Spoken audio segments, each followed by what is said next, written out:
Hello student, good morning to all of you. Myself RC Deviwal, chemistry faculty. और आपका organic complete हुआ है।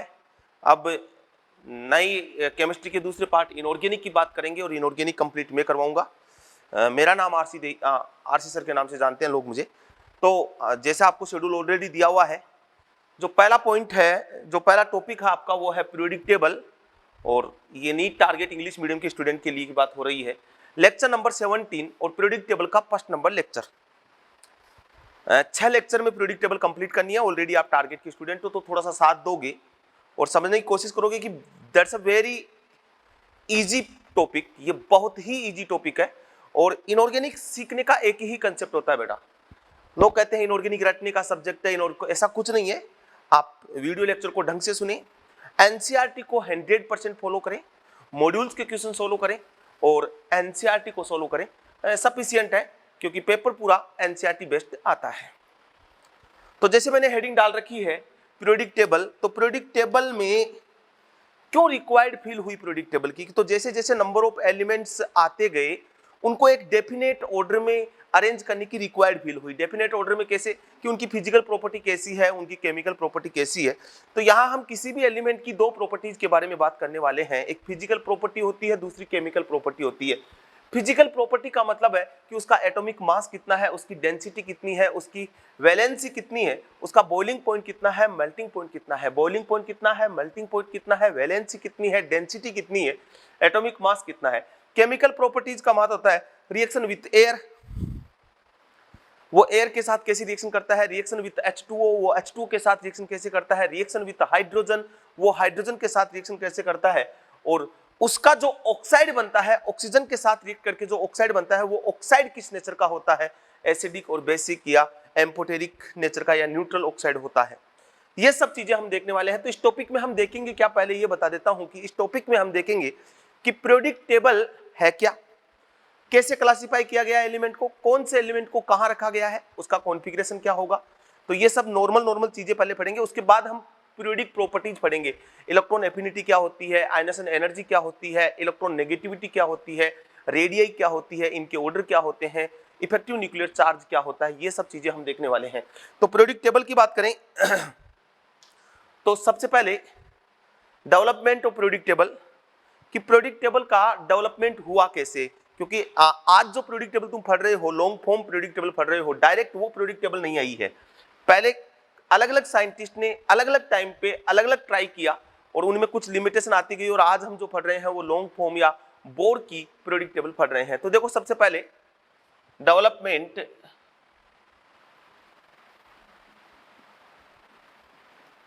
Of P table, periodic table, P table का मतलब periodic table. सबसे पहले लेवोजियर आया।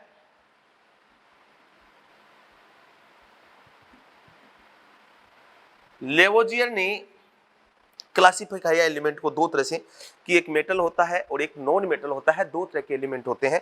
मेटल की प्रॉपर्टी बताई, नॉन मेटल की प्रॉपर्टी बताई। बट जैसे ही मेटलॉइड्स आ गए, ये क्लासिफिकेशन खत्म हो गया। उसके बाद प्राउस्ट आया।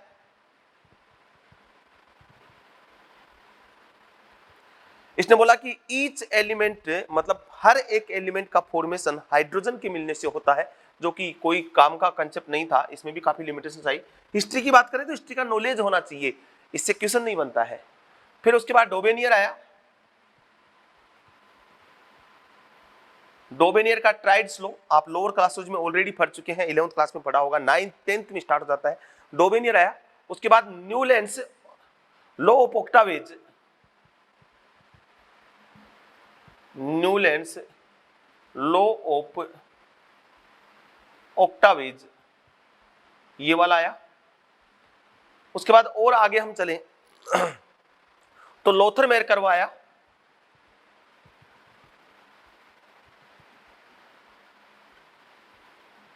फिर आगे और चलें तो मेंडेलिव्स पीरियोडिक टेबल आई।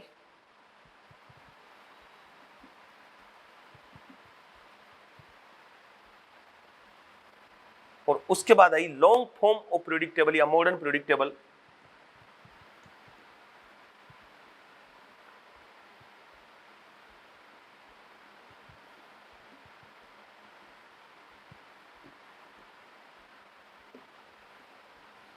ये डेवलपमेंट है पीरियोडिक टेबल का। पहले लेवोजियर आया, उसके बाद प्राउस्ट आया, फिर डोबेनियर आया, फिर न्यूलैंड्स लॉ ऑफ ओक्टावेज आया, लोथरमेयर कर्व आया।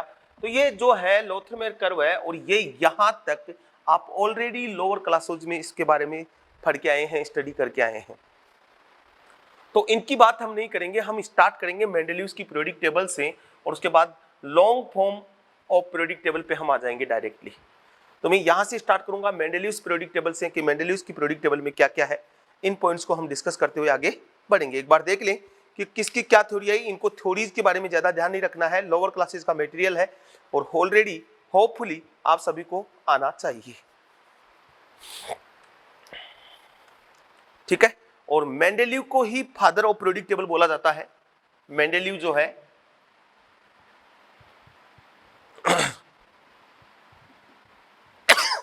Sorry, father of P table, इनको पीरियोडिक टेबल का फादर कहा जाता है। अब हम बात करेंगे एक एक पॉइंट्स की। सबसे पहले मेंडेलियस की बात करेंगे, ये दो मैं पढ़ाने वाला हूं, वो एनसीईआरटी से पढ़े, आपने 11th 10th 9th में ये टॉपिक आ जाते हैं।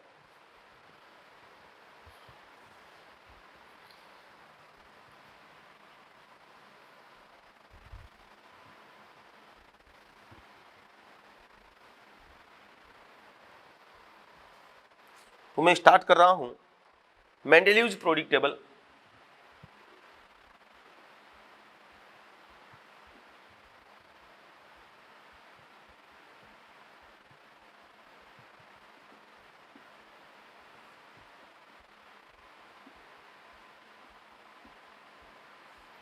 अब मैं इसको बोलूंगा एमपीटी, मेंडेलियस पीरियोडिक टेबल।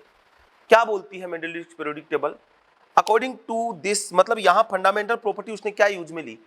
इसने फंडामेंटल प्रॉपर्टी यूज में ली एटॉमिक मास, मतलब increase element, arrange element in increasing order of their atomic mass, increase element, sorry, arranged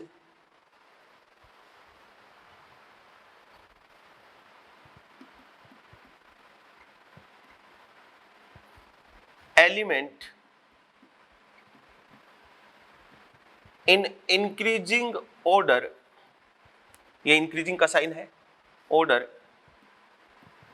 of their atomic mass,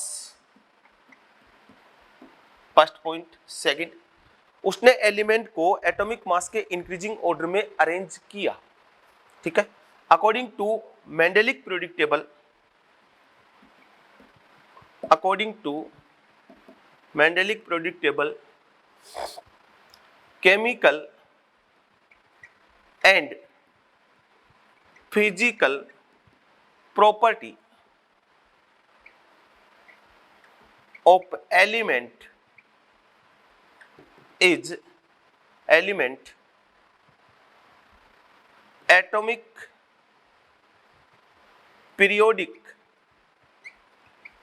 function of atomic मास।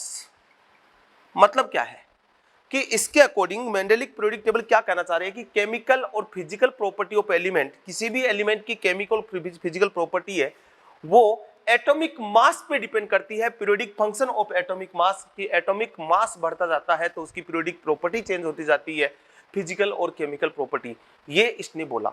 अब मेंडेलिक पीरियोडिक टेबल में था क्या? Arrange किया, atomic mass के increasing order पे arrange किया। इसकी पीरियोडिक टेबल में क्या क्या था, ठीक है। सबसे पहला पॉइंट है मेंडेलिक पीरियोडिक टेबल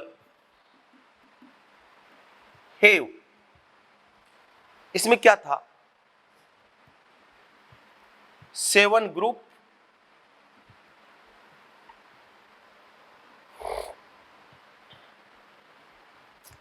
7 पीरियड, ठीक है। और इसके अलावा हैव 8 ग्रुप,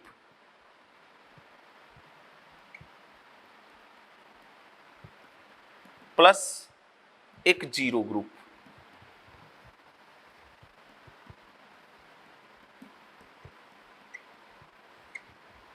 इसमें 7 पीरियड था, ये पीरियड को सीरीज के नाम से बोल रहा था, और 8 ग्रुप और 0 ग्रुप इंक्लूड करते हुए तो टोटल 9 ग्रुप हो गए थे। और देखो जो ग्रुप है first, second, third, fourth, 5, 6, first 2 पार्टों में डिवाइडेड था, first A first B, second भी 2 में था, second A second B, third भी 2 में था, थर्ड ए थर्ड बी, और ये भी 2 में था, फोर्थ ए फोर्थ बी, ये भी 2 में था, 5A 5B, 2 मतलब 2 सब ग्रुपों में डिवाइडेड था हर एक ग्रुप, ये भी 2 में था, 6A और 6B, ठीक है, ये भी 2 में था, 6A और 6B,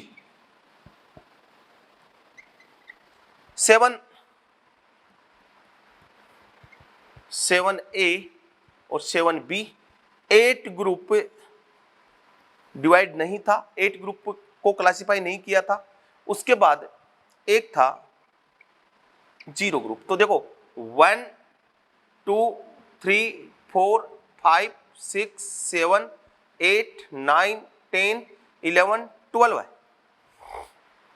ठीक है, 13 14, और इसमें 3 ग्रुप थे, 15 16 17 और ये 18।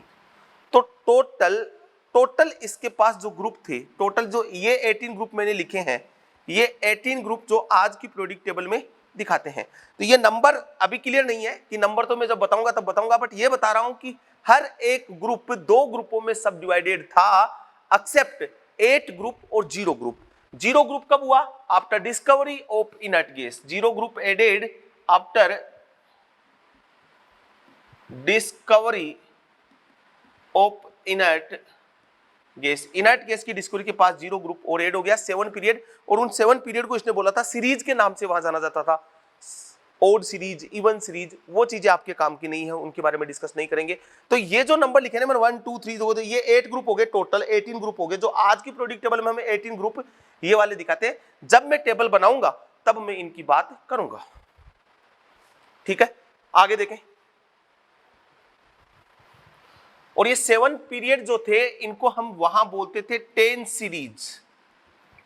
ओरिजिनल मेंडेलिक पीरियोडिक टेबल में इनको सीरीज के नाम से जाना जाता था। मिटाऊं, आगे देखें।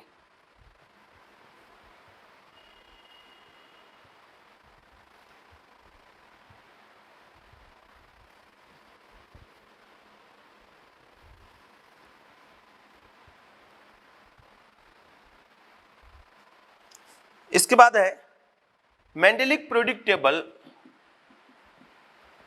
Not only based atomic mass, not only based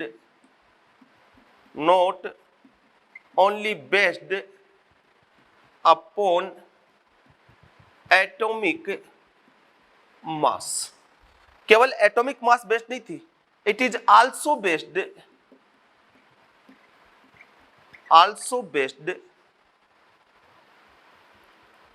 atomic valency. ये बहुत इंपॉर्टेंट टॉपिक है कि मेंडेलिक की पीरियोडिक टेबल केवल और केवल एटॉमिक मास पे ही डिपेंड नहीं थी, इसी पे बेस्ड नहीं थी, it is also based upon atomic valency.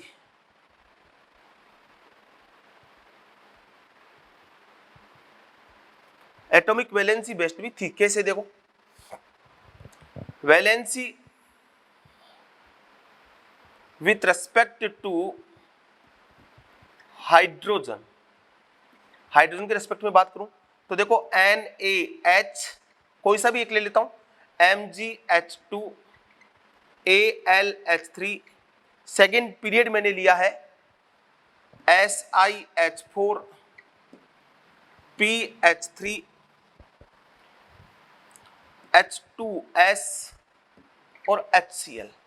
तो यहां पे अगर मैं बात करूं तो ये फर्स्ट ए ग्रुप है, ये सेकंड ए ग्रुप है, ये थर्ड ए है, ये फोर्थ ए है, ये 5a है, ये 6a है और ये 7a है। तो valency with respect to hydrogen, इसने बताया कि 4th A तक हाइड्रोजन के रेस्पेक्ट में वैलेंसी, पहले तो देखो इसकी वैलेंसी हो गई 1, इसकी वैलेंसी हो गई 2, इसकी वैलेंसी 3, इसकी वैलेंसी 4। अगर आपके दिमाग में आ रहा है कि वैलेंसी क्या है, तो किसी भी एलिमेंट की कंबाइंड होने की कैपेसिटी, अदर एलिमेंट से कंबाइन होने की कैपेसिटी को हम क्या बोलते हैं, वैलेंसी बोलते हैं। जैसे यहाँ ये एक हाइड्रोजन से कंबाइन हो रहा है तो इसकी वैलेंसी 1 है, 2 से हो रहा है तो 2 है, 3 से हो रहा है तो 3 है, 4 से हो रहा है तो 4 है, यहाँ वापस 3 से, यहाँ 2 से और यहाँ 1 से। तो विथ रेस्पेक्ट टू हाइड्रोजन पहले वैलेंसी इंक्रीज होती है 4th A ग्रुप तक, और उसके बाद वैलेंसी क्या होना स्टार्ट हो जाती है, डिक्रीज होना स्टार्ट हो जाती है। तो वैलेंसी पे भी बेस्ड थी, valency with respect to hydrogen. इसके अलावा valency with respect to oxygen, oxygen के रेस्पेक्ट में बात करूं तो Na2O, MgO, Al2O3, SiO2, P2O5, SO3 और यहां पे Cl2O7। तो यहां 1 2 3 4, SiO2 में 4 वैलेंसी होती है। सिलिकॉन 4 ऑक्सीजन से सराउंडेड होता है, सिलिका बोलते हैं। आगे बॉन्डिंग में इसकी स्ट्रक्चर की बात करेंगे, यहां 5, यहां 6 और यहां 7। क्यों? क्योंकि इस ऑक्सीजन से कंबाइन होने के लिए सोडियम ने 1 इलेक्ट्रॉन दिया है, यहां 2 इलेक्ट्रॉन दिए हैं, यहां एल्यूमिनियम ने 3 इलेक्ट्रॉन दिए हैं, सिलिकॉन ने 4 दिए हैं, फास्फोरस ने 5 दिए हैं, सल्फर ने 6 दिए हैं और क्लोरीन ने 7 दिए हैं। तो ऑक्सीजन के रेस्पेक्ट में रेगुलरली वैलेंसी क्या होती है, इंक्रीज होती है। ये भी वैलेंसी इंक्रीज, ध्यान रखना, with respect to hydrogen up to 4th group increase होती है, जबकि ऑक्सीजन के रेस्पेक्ट में अगर मैं बात करूं तो रेगुलरली क्या होगी, इंक्रीज होगी। तो ये बताना का इंपॉर्टेंट है कि इसकी पीरियोडिक टेबल केवल एटॉमिक मास बेस्ड नहीं थी, वैलेंसी बेस्ड भी थी। ये कंसेप्ट भी मेंडेलीव ने ही बताया था। ठीक है, नेक्स्ट पॉइंट देखिए,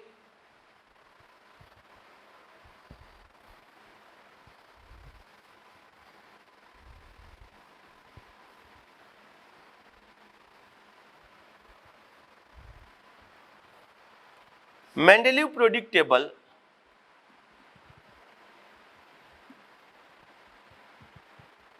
टोटल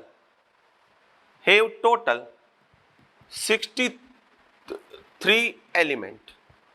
जब मेंडेलीव की पीरियोडिक टेबल आई थी तो उसमें केवल 63 एलिमेंट थे और बाकी अदर स्पेसेज क्या थे, वैकेंट थे। स्पेस तो उस टेबल में 90 का था, बट एलिमेंट कितने थे, केवल 63 थे। एनसीईआरटी पढ़ोगे समझ में आ जाएगा, और यहां मैं ज्यादा फोकस नहीं करूंगा, कोई कंसेप्चुअल बात नहीं है, हिस्ट्री है मुझे बतानी है, बाकी कंसेप्चुअल बात आएगी तब आपको और बेटर ढंग से समझा जाएगा। तो यहां मैं बोल रहा हूं Mendeleev periodic table have total 63 element, केवल 63 एलिमेंट थे। टोटल स्पेस कितना था उसकी टेबल में, 90 का स्पेस था, एलिमेंट केवल कितने थे, 60 थे। मतलब the number of gap were left,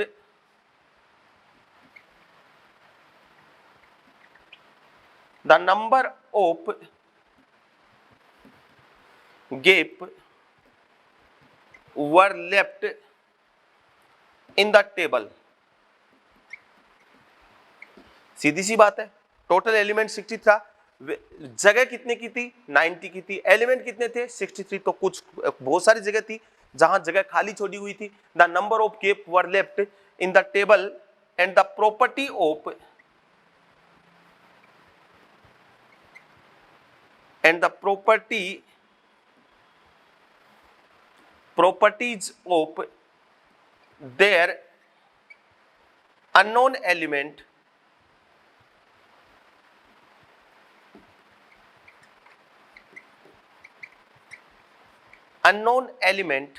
were predict help the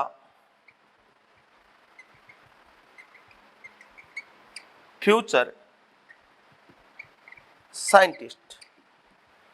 मैं ये बोल रहा हूं कि उसकी टेबल में 90 की जगह थी, एलिमेंट थे 63, मतलब कई जगह स्पेस वैकेंट थे बट वो जो स्पेस वैकेंट थे वहां उनके नेम ऑलरेडी मेंडेलीव ने सजेस्ट किए थे और उनकी प्रॉपर्टी भी फ्यूचर साइंटिस्ट के लिए पहले ही उसने बता दी कि इनकी प्रॉपर्टीज होगी। वो कौन कौन से दे देखो इधर, जैसे स्कैंडियम जो आज की टेबल में है उस टाइम नहीं था, गैलियम, जर्मेनियम और टेक्नीशियम। स्कैंडियम का name suggest by Mendeleev, Mendeleev ने क्या नेम सजेस्ट किया, इसको बोला एक का बोरोन, एक का बोरोन, इसको बोला एक का एल्यूमिनियम, इसको बोला एक का सिलिकॉन और इसको बोला एक का मैग्नीज। ये नाम सजेस्ट किए गए थे। एका का मतलब होता है वन सेम, एका का मतलब होता है वन सेम, मतलब एक जैसा। मतलब उसने बोला कि स्कैंडियम की जगह स्कैंडियम नहीं लिखा, उसने बोला कि यहां जो एलिमेंट आएगा उसका उसकी प्रॉपर्टी एका बोरोन मतलब बोरोन जैसी होगी। तो आप देख लो स्कैंडियम थर्ड बी का है आज की टेबल में और बोरोन थर्ड ए का है। बोरोन भी +3 वैलेंसी ऑक्सीडेशन स्टेट शो करता है, स्कैंडियम भी +3 ऑक्सीडेशन शो करता है। तो मतलब ये जो एलिमेंट है ना, ये वाले element not present in Mendeleev product table. ये मेंडेलीव की प्रोडक्ट टेबल में ये एलिमेंट प्रेजेंट नहीं थे, बट स्कैंडियम जहां आज है वहां पे उसने लिख दिया एका बोरोन और बोल दिया कि यहां जो एलिमेंट आएगा उसकी बोरोन के रिगार्डिंग बोरोन की जैसी प्रॉपर्टी होगी। गैलियम की जगह उसने लिखा था एका एल्यूमिनियम और आप देख लो आज भी गैलियम एल्यूमिनियम के नीचे आता है, सेम प्रॉपर्टी शो करता है।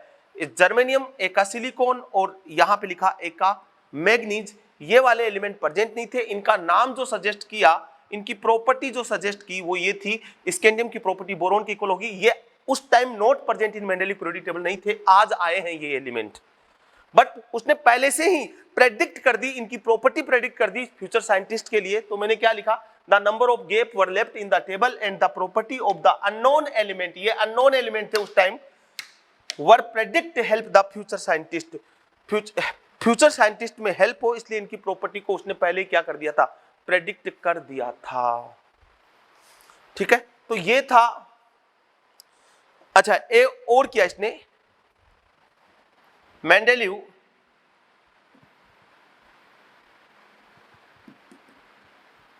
रिमूव डाउटफुल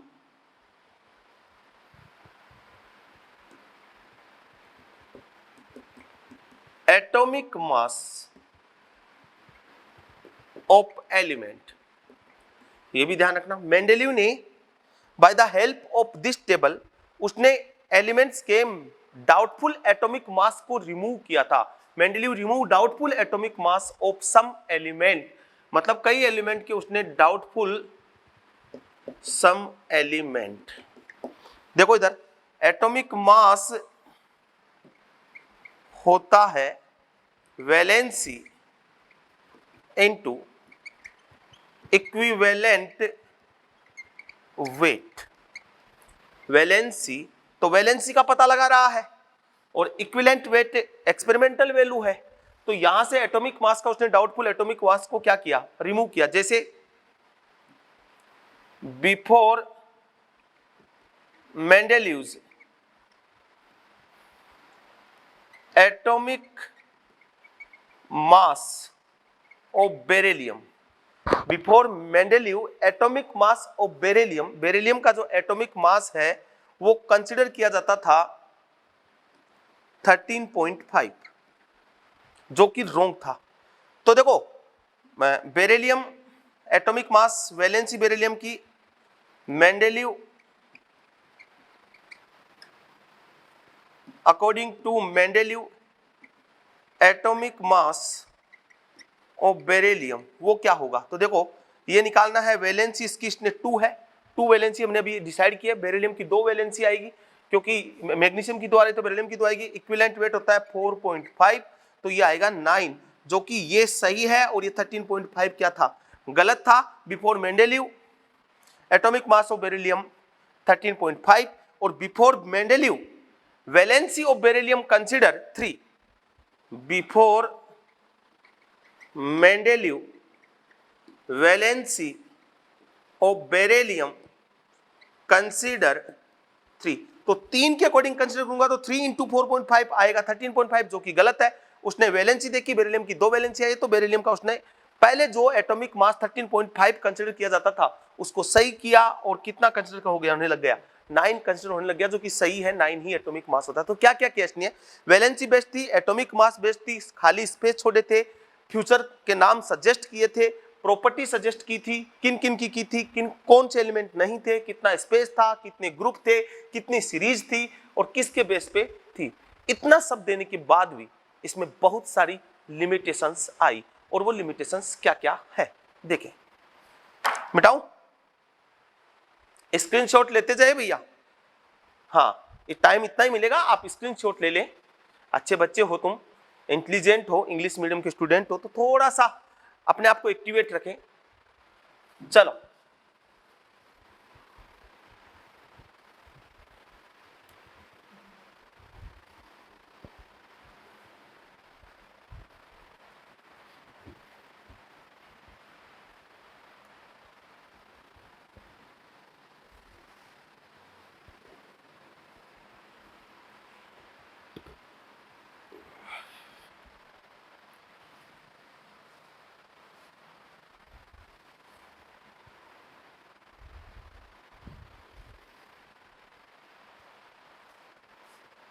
डिफेक्ट या limitation,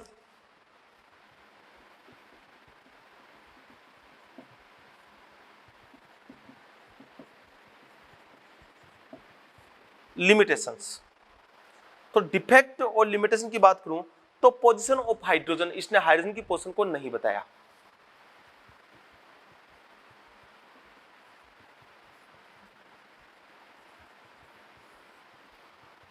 position of hydrogen,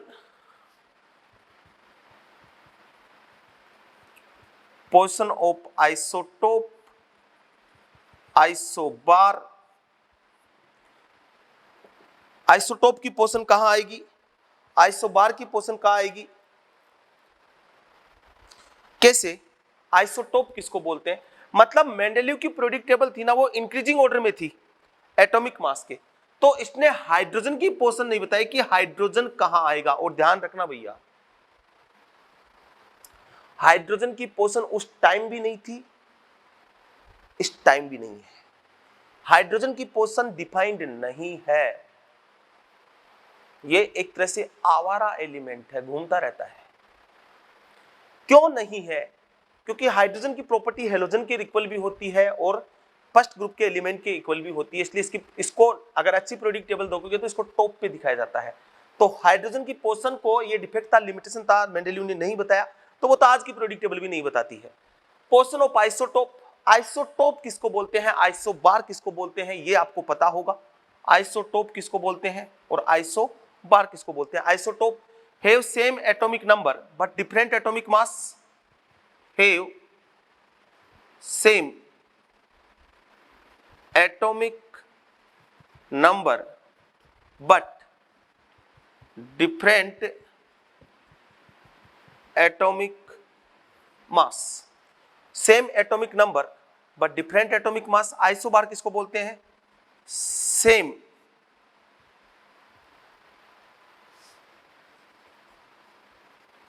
different atomic number but have same atomic mass।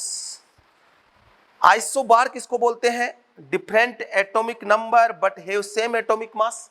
Isotope किसको बोलते हैं, have same atomic number but different atomic mass. देखो इधर, जैसे कार्बन और कार्बन, इसका एटॉमिक नंबर भी 6 होता है, इसका भी 6 होता है, बट एक का एटॉमिक मास 12 है, एक का 14 है। कार्बन 12 है और कार्बन 14, ये आइसोटोप के एग्जांपल हो गए। जैसे हाइड्रोजन और ड्यूटेरियम दोनों का एटॉमिक नंबर सेम है, इसका एटॉमिक मास 1 होता है, इसका 2 होता है, ट्रिटियम एटॉमिक नंबर तो इसका भी 3 होता है, एटॉमिक मास इसका क्या हो गया, 3 हो गया। तो have same atomic number but different atomic mass. तो फिर कार्बन को एक ही जगह क्यों रखा भैया? मेंडेलियस से पूछा कि एक ही जगह क्यों रखा, जब इनके एटॉमिक मास अलग अलग है तो आइसोटोप को अलग अलग जगह मिलनी चाहिए ना। तो पोजीशन ऑफ आइसोटोप उसने डिसाइड नहीं की कि जब आइसोटोप का एटॉमिक मास इंक्रीजिंग ऑर्डर में अरेंज कराओ तो पहले कार्बन 12 आना चाहिए था, उसके बाद कार्बन 14 आना चाहिए था, तभी टेबल बनती। अकॉर्डिंग टू मेंडेलिव तो तभी होता, बट ऐसा उसने नहीं किया। अच्छा, आज की पीरियोडिक टेबल में ये कैसे रिमूव हो जाएगा? ये अपने आप रिमूव हो जाएगा। क्यों? आज की टेबल एटॉमिक मास डिपेंड नहीं है, वो एटॉमिक नंबर पे बेस्ड है, increasing order of atomic number, और इनका एटॉमिक नंबर सेम है इसलिए इनको सेम पोजीशन मिलेगी। फिर डिफरेंट एटॉमिक नंबर बट है सेम एटॉमिक मास, जैसे कार्बन 16 14, नाइट्रोजन 7 और ये 14, तो ये इनका एटॉमिक मास सेम है और ये क्या है, एटॉमिक नंबर, और ये क्या है, एटॉमिक मास। समझे? तो कार्बन और नाइट्रोजन दोनों एटॉमिक मास दोनों का सेम है तो दोनों को एक ही जगह रख देता, फिर अलग अलग क्यों रखा? आज की पीरियोडिक टेबल में नाइट्रोजन बाद में आता है, कार्बन पहले आता है, क्योंकि आज की पीरियोडिक टेबल एटॉमिक ऑर्डर के अकॉर्डिंग है। तो डिफेक्ट पहला पोजीशन ऑफ हाइड्रोजन नहीं था, पोजीशन ऑफ आइसोटोप नहीं है, पोजीशन ऑफ आइसोबार नहीं है, ये अपने आप आज की पीरियोडिक टेबल में रिमूव हो जाएंगे क्योंकि वो पीरियोडिक टेबल है एटॉमिक नंबर बेस्ड, और इनके एटॉमिक नंबर यहां सेम है इसलिए एक जगह आएंगे, यहां अलग अलग है इसलिए अलग अलग आते ही हैं। ठीक है, इसके बाद एक था no classification between metal, non metal और मेटेलॉइड, इनके बीच में कोई क्लासिफिकेशन नहीं किया उसने। The increasing order of atomic mass was not follow everywhere। Atomic mass का जो इंक्रीजिंग ऑर्डर था, increasing order of atomic mass was not followed everywhere, ये हर जगह क्या नहीं हुआ, फॉलो नहीं हुआ। जबकि वो बोल रहा है कि एटॉमिक मास के ऑर्डर की अरेंज इंक्रीजिंग कर रहा हूं, तो ये हर जगह फॉलो नहीं हुआ। कहां फॉलो नहीं हुआ?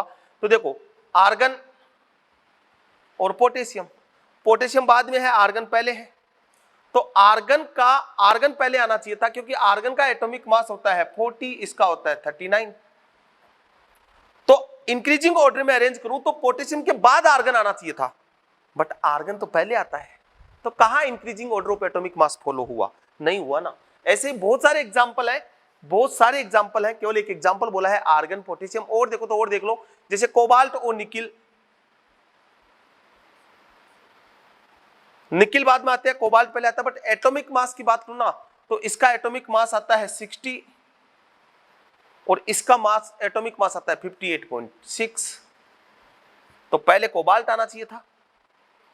इसके अलावा टेल्यूरियम और आई, यहां टेल्यूरियम का एटॉमिक मास होता है 127.6 और इसका होता है 127, तो पहले टेल्यूरियम आना चाहिए था, जबकि आता कौन है पहले?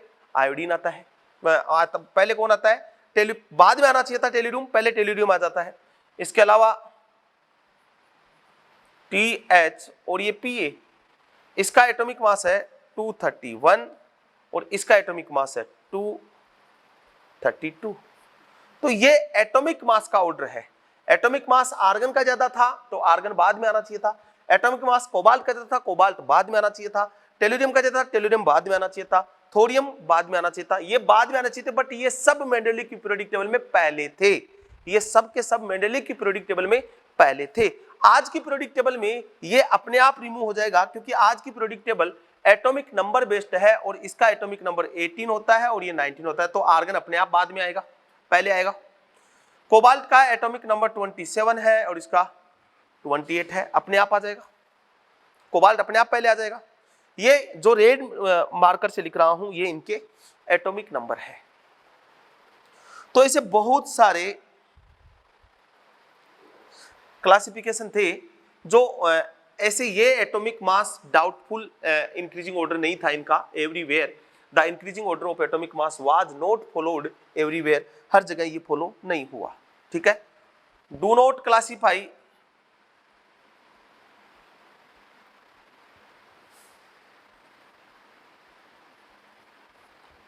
Metal, non metal and metalloid, इसको क्लासिफाई नहीं किया। Lanthanoid and actinoid not classified, ये भी क्लासिफाइड नहीं किया। ये इसके लिमिटेशन थे और आज की टेबल में ये सारे लिमिटेशन दूर हो जाते हैं और इसी के साथ हमारी पीरियोडिक टेबल जो मेंडेलीव की थी वो कंप्लीट हो जाती है। और उसके बाद आती है मोजलेस पीरियोडिक टेबल। ठीक है, मॉडर्न पीरियोडिक टेबल या मोजलेस पीरियोडिक टेबल। मिटाऊं?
मोजलेस पीरियोडिक टेबल या मॉडर्न पीरियोडिक टेबल या मॉडिफाइड मेंडेलीव पीरियोडिक टेबल भी बोल सकते हैं हम इसको। ठीक है, ये टेबल क्या है? ये सिंपल सा कंसेप्ट इस टेबल का भैया। अच्छा, वो एटॉमिक मास के अब तक जितनी थ्योरीज आई वो सारी एटॉमिक मास डिपेंड थी। ये पहली थ्योरी थी जो एटॉमिक नंबर बेस्ड थी। मोजलेस पीरियोडिक टेबल एटॉमिक नंबर के बेस्ड थी। इससे पहले जितनी थ्योरी आई वो सब की सब किसके बेस्ड थी? एटॉमिक मास बेस्ड थी। It is based upon Moseley's law.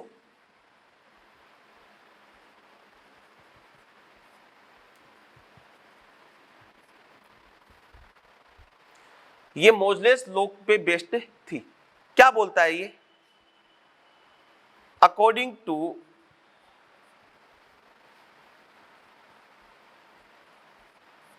मोजलेस law, इस लॉ के अकॉर्डिंग क्या बात की इसने?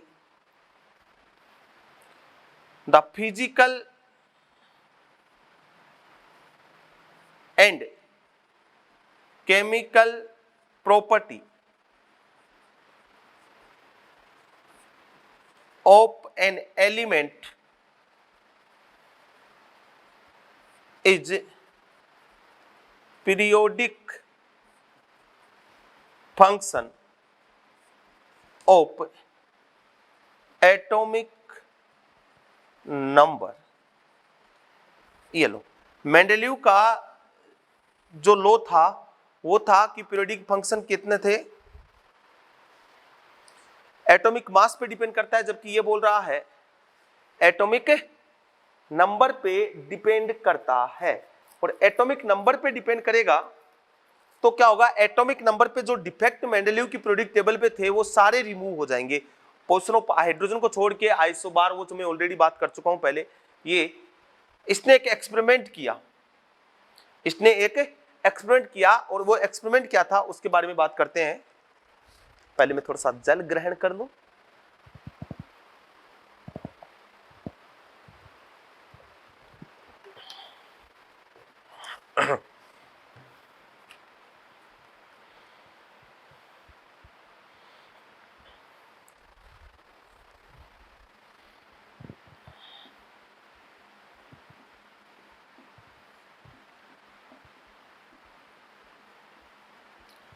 मोजलेस एक्सपेरिमेंट, मोजले का एक्सपेरिमेंट क्या था? इलेक्ट्रॉन बीम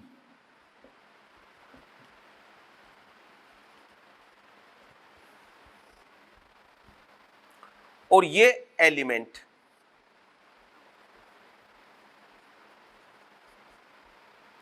और इलेक्ट्रॉन बीम का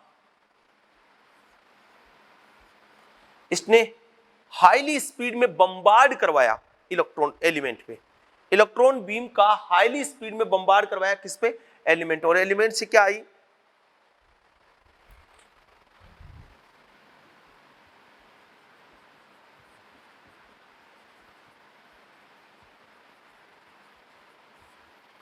इलेक्ट्रॉन बीम का हाई स्पीड में बम्बार्ड करवाया एलिमेंट पे।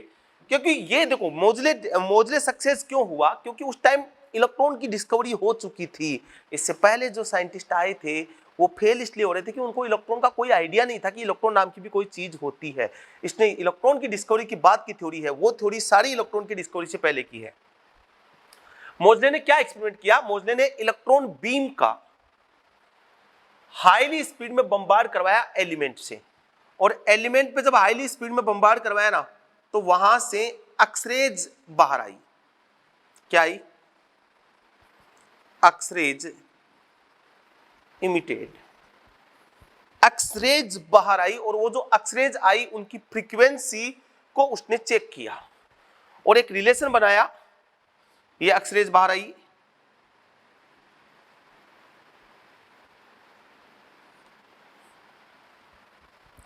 कि यहां से एक रिलेशन बनाया उसने। मैं इसको मिटा रहा हूं, इधर वाले को।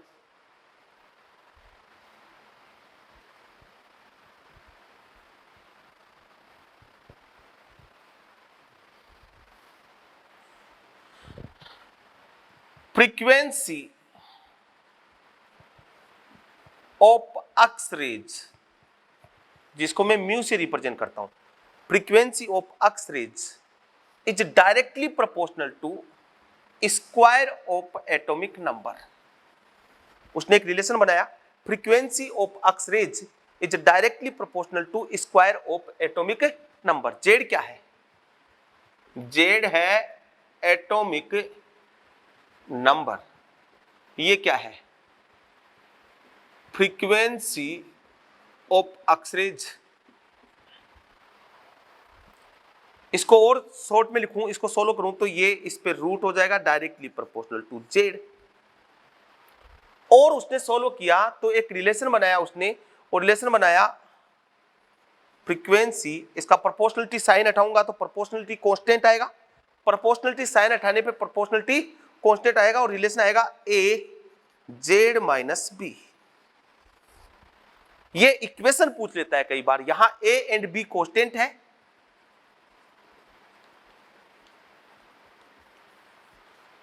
और उसने ग्राफ ड्रा किया किसके बीच में?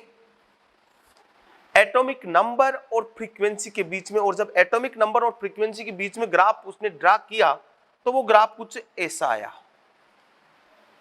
स्टेट कि जैसे जैसे रेगुलर ग्राफ आया और एटॉमिक नंबर बढ़ने पर फ्रीक्वेंसी बढ़ती गई, एटॉमिक नंबर बढ़ने पर फ्रीक्वेंसी बढ़ती गई। जब यही ग्राफ उसने फ्रीक्वेंसी और एटॉमिक मास के बीच ड्रा किया तो कोई रिलेशन नहीं आया, इरेगुलरिटी आई ग्राफ में। इसलिए इसके बेस पे उसने फिर बोला कि किसी भी एलिमेंट की फिजिकल एंड केमिकल, किसी भी एलिमेंट की फिजिकल एंड केमिकल प्रॉपर्टीज उसका एटॉमिक नंबर का पीरियोडिक फंक्शन होती है, न कि एटॉमिक मास का। क्योंकि एटॉमिक मास और इसके बीच में कोई रिलेशन नहीं आता है। यहां आपको एक्सपेरिमेंट बहुत बड़ा था, मैंने एकदम शॉर्ट में करके बोला कि मोजले ने क्या एक्सपेरिमेंट किया? इलेक्ट्रॉन बीम का बम्बार्ड करवाया एलिमेंट पे, एक्सरेज बाहर आई, और उन एक्सरेज की frequency directly proportional to square of atomic number. इसको और इजी किया तो रूट इस फ्रीक्वेंसी, और ये जेड, जेड एटॉमिक नंबर है, प्रोपोर्शनलिटी कांस्टेंट आया, ए और बी कांस्टेंट है। यहां से आपको वैल्यू दे दे तो आप फ्रीक्वेंसी और जेड की वैल्यू कैलकुलेट कर सकते हो, अगर ए और बी की आपको वैल्यू दे दी जाए तो। अब defect which are present in original table disappear. जो मेंडेलीव की ओरिजिनल टेबल में जितने डिफेक्ट थे वो सब के सब क्या हो गए? डिसअपीयर हो गए। हाइड्रोजन पोजीशन तो आज भी अनसर्टेन है, बाकी लेंथनाइड और एक्टिनाइड को आल्सो इसने सेपरेट कर दिया। Isobar get different position, isotope get same position. Isotope को सेम पोजीशन मिलेगी, आइसोबार को डिफरेंट, कार्बन नाइट्रोजन अलग अलग है, वो अपने आप दूर हो गए क्योंकि ये एटॉमिक नंबर बेस्ड थी। ये तो थी थ्योरी। इसका यहाँ इस थ्योरी से क्वेश्चन आ जाए या नहीं आए कोई मैटर नहीं करता।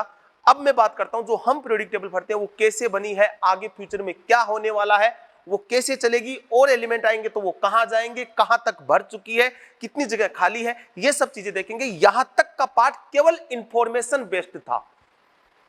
क्लियर? मैं फिर बोल रहा हूं, यहां तक का पार्ट इंफॉर्मेशन बेस्ड था, देयर इज नो कंसेप्ट, कोई कंसेप्ट नहीं थी। जैसे उन्होंने थ्योरी बोली वैसे मैंने आपको बता दी। अब जो लॉन्ग फॉर्म आप पढ़ते हो जो अबव प्रिंसिपल बेस्ड है उस थ्योरी की हम बात करेंगे। ठीक है, अब मैं बात करूंगा अबव प्रिंसिपल गिवन ये नील्स बोर ने दी और किस पे बेस्ड थी इसके बारे में भी हम बात करेंगे। तो अब आगे देख लेते हैं। ये मेंडलीव प्रेडिक्ट टेबल और मॉडर्न प्रेडिक्ट टेबल का कंसेप्ट खत्म कर चुका हूं। अब जहां से क्वेश्चंस जनरेट होते हैं, जहां से टेबल बनी है, एक्चुअली में प्रेडिक्ट टेबल स्टार्ट यहीं से होती है। और कंसेप्ट आप टारगेट की स्टूडेंट हो इसलिए मैंने पीछे से थोड़ा बता दिया, वरना क्वेश्चंस का बनना और कंसेप्ट का बनना यहीं से स्टार्ट होता है। अगर ये चीजें समझ में आएगी तो आपको पूरी प्रेडिक्ट टेबल समझ में आ जाएगी। तो आज जो हम प्रेडिक्ट टेबल पढ़ते हैं उसके बारे में थोड़ी सी बात करते हैं। तो ये जो प्रेडिक्ट टेबल है वो है long form of predict table.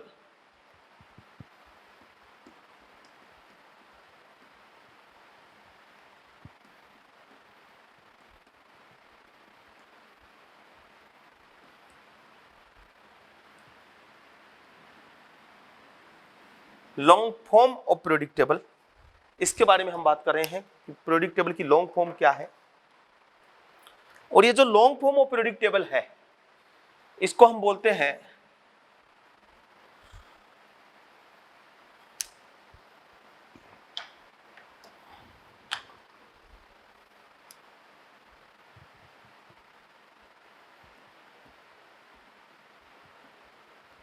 Niels Bohr periodic table.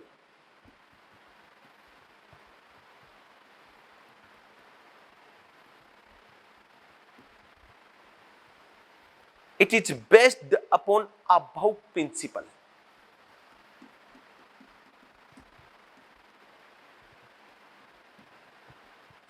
It is based upon above principle. ये अबव प्रिंसिपल पे बेस्ड है आज की प्रेडिक्ट टेबल जो हम पढ़ते हैं Niels Bohr periodic table. It is based upon Aufbau principle. Aufbau principle जानते हो, इलेक्ट्रॉन पहले उस सब सेल में जाता है जिसकी एनर्जी कम होती है। n+l का रूल आपने पढ़ा होगा अबव प्रिंसिपल के बेस्ड में। तो अबव प्रिंसिपल बोलूं तो उससे पहले मुझे थोड़ी सी 2-3 चीजें आपको एटॉमिक स्ट्रक्चर से रिगार्डिंग बतानी होगी, उसके बाद हम आगे बढ़ते हैं। देखें, हमें पता है कि सबसे बड़ा होता है सेल, सेल में होता है सबसेल, सबसेल में होता है ऑर्बिटल और ऑर्बिटल में होता है इलेक्ट्रॉन।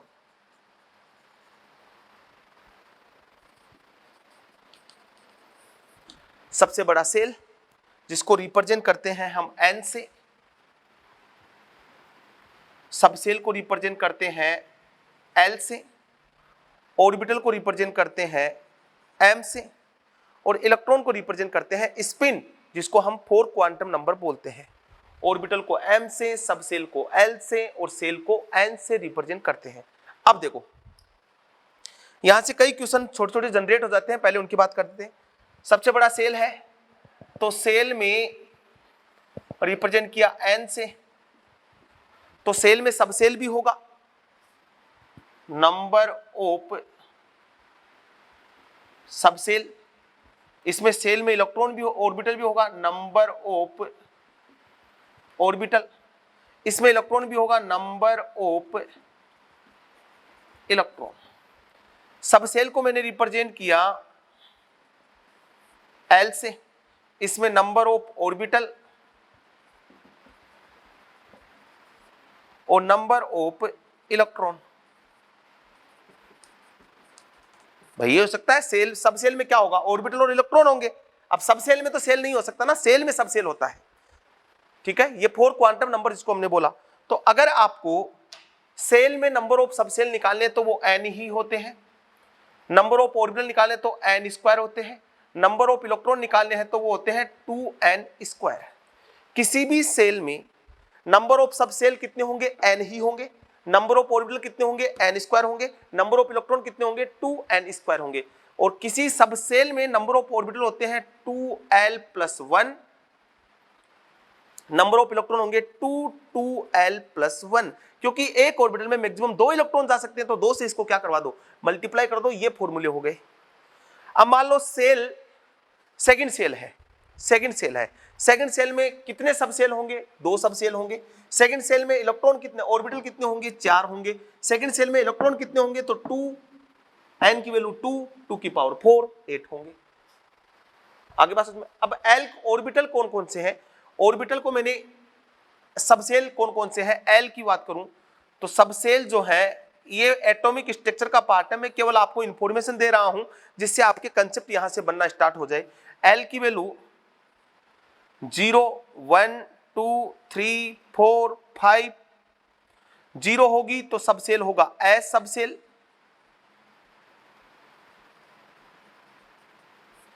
ये होगा तो P सबसेल, ये होगा तो D subshell, F, G, H, ये सबसेल हो जाएंगे। L की वैल्यू 0 है तो S सबसेल हो जाएगा, 1 है तो P, 2 है तो D। L की वैल्यू कितनी है उसके अकॉर्डिंग सबसेल हो जाएगा।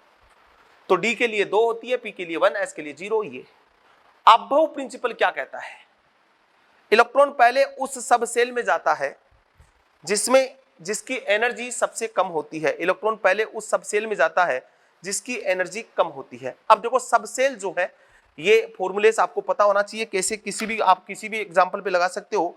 Number of electron in third shell, तो देखो थर्ड सेल में number of electron 2n square, 2, 3 square, कितने आ जाएंगे, 18। नंबर ऑफ इलेक्ट्रॉन इन सब सेल डी में कितने इलेक्ट्रॉन आ सकते हैं, तो देखो 2, 2l+1। डी के लिए l की वैल्यू कितनी बताई है, 2, तो 2, 2 × 2 + 1, 10 ही आते हैं। नॉर्मल चीजें हैं, सबको आती होगी। ऑर्बिटल, सबसेल, ये सब चीजें पढ़ के आए होंगे बेटा। नहीं भी पढ़ के आए तो कोई घबराने की जरूरत नहीं है, क्योंकि मैंने यहाँ ऑलरेडी उनका कंसेप्ट सबका आपको बता दिया है। ऐसे ये यूज हम ले सकते हैं। ये क्यों बता रहा हूं इसकी बात मैं करूंगा अभी। अब कौन सा सबसेल कहां से स्टार्ट होता है, ठीक है, और टोटल इलेक्ट्रॉन की बात करूंगा। मिटाओ,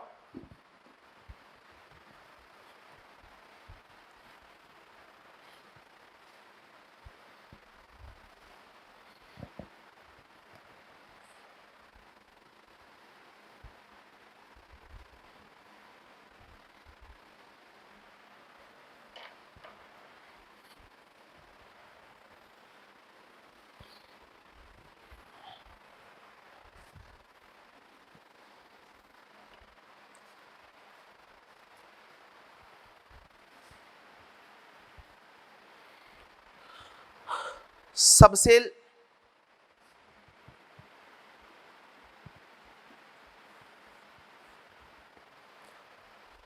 स्टार्ट फ्रॉम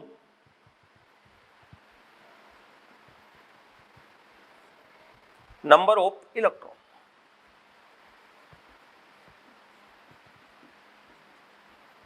सबसे पहला सबसेल है S, P, D, F, G, इनकी बात कर लेते हैं। तो जो S सबसेल है वो स्टार्ट हो जाता है 1s से, P स्टार्ट होता है 2p से, D स्टार्ट होता है 3d से, ये स्टार्ट होता है 4f से, और ये स्टार्ट होता है 5g से। नंबर ऑफ इलेक्ट्रॉन कितने आते हैं, S में कितने आते हैं, तो ये बोला 2l+1 × 2। L के लिए L की वैल्यू इसके लिए कितनी बोली है, इसके लिए 0, इसके लिए 1, 2, 3, 4। तो इसके अकॉर्डिंग S में कितने इलेक्ट्रॉन आ सकते हैं, 2 इलेक्ट्रॉन आ सकते हैं। p में कितने आ सकते हैं? 6 आ सकते हैं। d में कितने आएंगे? 10, यहां 14 और यहां 18। तो इसका मतलब 1s एग्जिस्ट करता है तो 2s भी करेगा। क्या 1p एग्जिस्ट करता है? नहीं करता। क्या 2d एग्जिस्ट करता है? नहीं करता। क्या 3p एग्जिस्ट करता है? नहीं करता। या 4g एग्जिस्ट करता है? नहीं करता है। मतलब 1p, p स्टार्ट कहां से होता है? 2p से होता है, उससे पहले नहीं होता। d कहां से स्टार्ट होता है? 3d से स्टार्ट होता है, उससे पहले नहीं होता। ये क्यों नहीं होते, क्या नहीं होते, ये सब रीजन एटॉमिक स्ट्रक्चर का पार्ट है। यहां मेरे पास इतना टाइम नहीं है कि मैं उसको क्लियर करूं, इसलिए यहां मैंने बता दिया है आपको। तो ये 1s 2p 1p एग्जिस्ट नहीं करेगा, 2d एग्जिस्ट नहीं करेगा, 3f एग्जिस्ट नहीं करेगा और 4g एग्जिस्ट नहीं करेगा। ये वाले एग्जिस्ट नहीं करेंगे, ठीक है। तो g स्टार्ट होगा तो 5g से स्टार्ट होगा। समझ में आ गई बात? अब बोले 2f एग्जिस्ट करता है क्या? नहीं करता भैया। 3f एग्जिस्ट नहीं करता तो नहीं करता। क्या 3g एग्जिस्ट करता है? नहीं करता। जब 4g नहीं करा तो 3g कहां से एग्जिस्ट करेगा? किसमें इतने इलेक्ट्रॉन आए हैं, ये बात हम करेंगे। और अबव प्रिंसिपल आप सबको पता है कि अबव प्रिंसिपल, अब how to filling electron, yes, general electronic configuration, वो है NS, फिर N-3G, N-2F, N-1D और N-1P। इसके अकॉर्डिंग इलेक्ट्रॉन भरने हैं, इलेक्ट्रॉन इसके अकॉर्डिंग भरने हैं। सबसे पहले NS में, फिर N-3G में, फिर N-2F में, फिर N-1D में, N-1P में। Used this general electronic configuration for filling electron according to, ये आपको जनरल इलेक्ट्रॉनिक कॉन्फ़िगरेशन लेना है जब आप इलेक्ट्रॉन भरो अकॉर्डिंग टू अबव प्रिंसिपल।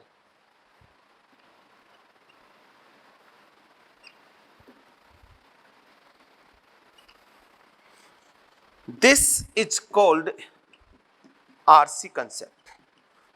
ये भैया आरसी मेरा नाम है, उसके अकॉर्डिंग मैंने कंसेप्ट बना रखा है, इसके अकॉर्डिंग बनाया। वो नहीं है ना कि ऐसे जाएगा, ऐसे घूम के, ऐसे ऐसे, मतलब नहीं है। टारगेट में आ गए हो यार, बच्चे वाला खेल मत खेलो, बड़े हो गए हो तुम, जवान हो गए हो सब। अच्छा कंसेप्ट लो, इससे यूज लो, कोई क्वेश्चन नहीं अटकेगा, इलेक्ट्रॉन फटाफट भरेंगे। और नेक्स्ट लेक्चर में देखेंगे कि how to use this RC concept, इसको हम कैसे यूज में लेंगे। तब तक के लिए नमस्कार, सत श्री अकाल।